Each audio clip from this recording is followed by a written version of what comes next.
Safran Hotel'də 4 nüfuzlu qurum arasında Assosiativ Əməkdaşlıq Memorandumunun imzalanması mərasimi keçirilib. Bakıda bir sıra ictimai təşkilatlar arasında Assosiativ Əməkdaşlıq Memorandumu imzalanıb. Memorandum, inkişafa və islahatlara dəstək ictimai birliyi, xüsusi təyinatlıların qaziləri, şəhid ailələri və veteranları ictimai birliyi, Azərbaycan Sağlamlıq və Termal Turizmə Dəstək Asosiasiyası və Skal International Baku Turizm Peşəkarları Asosiasiyası arasında bağlanıb. Tədbir çərçivəsində sağlam nəsil, güclü vətən, davamlı inkişaf naminə Azərbaycan üçün birlik, dünya üçün əməkdaşlıq platformasının yaradıldığı da rəsmi şəkildə elan olunub. Memorandumun əsas məqsədi sosial-iqtisadi inkişaf təşəbbüslərinin dəstəklənməsi, qazilər, şəhid ailələri, veteranlar və gənclər üçün imkanların genişləndirilməsi, eləcə də turizm və sağlamlıq turizmi sahəsində birgə layihələrin həyata keçirilməsidir.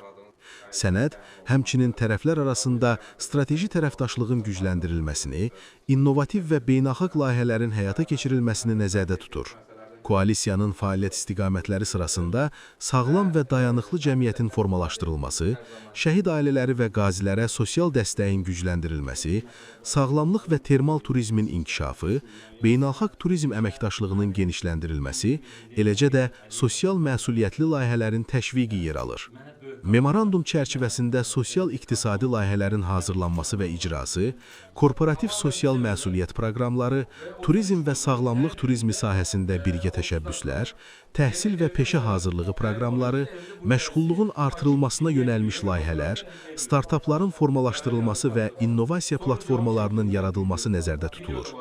Bundan əlavə, beynəlxalq tərəfdaşlarla əməkdaşlığın genişləndirilməsi, gənclər siyasəti və liderlik proqramlarının təşkili, səhiyyə və reabilitasiya təşəbbüsləri, mədəni və idman tədbirlərinin keçirilməsi, sağlam həyat tərzinin təşviqi və vətənpərvərlik ruhunun gücləndirilməsi də əsas prioritetlərdəndir.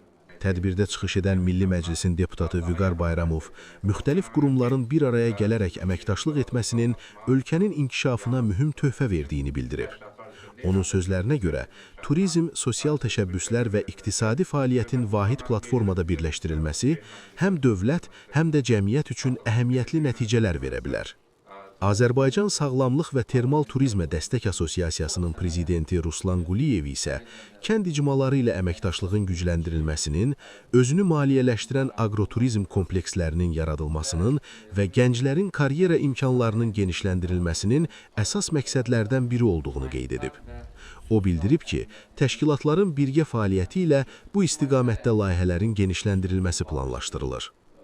Skal International Baku Turizm Peşəkarları Asosiasiyasının sədri Ceyhun Aşurov, memorandumun ictimai birliklər arasında əməkdaşlığın daha koordinasiyalı şəkildə qurulmasına imkan yaradacağını vurğulayıb.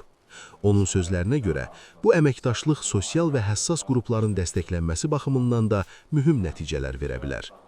İnkişafa və islahatlara dəstək ictimai birliyinin sədri Ramil Əliyev də platforma çərçivəsində qarşıya qoyulan hədəflərin həm ölkə daxilində, həm də Türk dünyası miqyasında əməkdaşlığa töhfə verəcəyini bildirib. Xüsusi təyinatlıların qaziləri, şəhid ailələri və veteranları ictimai birliyinin sədri Bəhruz Məmmədzadə isə qeyd edib ki, yeni əməkdaşlıq platforması qazilərin və şəhid ailələrinin sosial dəstəyi və peşə hazırlığının artırılması baxımından da mühüm imkanlar yaradacaq. Azərbaycan Sahibkarlar Konfederasiyasının vitse-prezidenti Vüqar Zeynalov da çıxışında memorandumun əhəmiyyətindən bəhs edib. O, bu əməkdaşlığın sosial və iqtisadi təşəbbüslərin həyata keçirilməsinə töhfə verəcəyini bildirərək platformanın fəaliyyətinə uğurlar arzulayıb. Tədbirdə həmçinin Turan Qastroturizm Akademiyasının icraçı direktoru Doğan Tomris akademiyanın fəaliyyəti barədə təqdimat edib və platforma çərçivəsində əməkdaşlıq imkanları müzakirə olunub.